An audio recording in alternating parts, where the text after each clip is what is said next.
మద్యం అనేది ఒక వ్యసనం. సాయంత్రం ఇంటికి పోతే శారీరక బాధలు మర్చిపోవడానికో కష్టాన్ని మర్చిపోవడానికో ఒక పెగ్గో 2 పెగ్గులు వేసుకుని పడుకుంటాడు.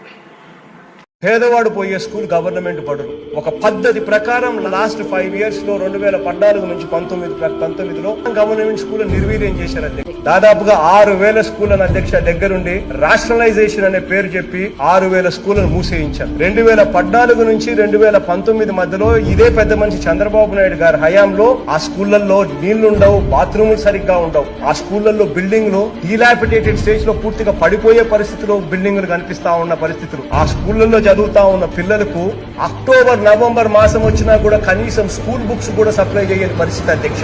మధ్యాహ్న భోజనం పెట్టే పథకానికి అధ్యక్ష సరుకుల బిల్లులు కూడా అధ్యక్ష 6 నెలల నుంచి 8 నెలల సరుకుల బిల్లులు కూడా పెండింగ్ పెట్టిన పరిస్థితులు అధ్యక్ష. మధ్యాహ్న భోజనం చేస్తా ఉన్న ఆయాల జీతాలు కూడా 1000 రూపాయలు ఇచ్చే ఆనరోరియంస్ కూడా 8 నెలల పైచిలకు పెండింగ్ పెట్టిన పరిస్థితులు కూడా ఈ పెద్ద మనిషి చంద్రబాబు నాయుడు గారి సర్కారులో చూసాం అధ్యక్ష.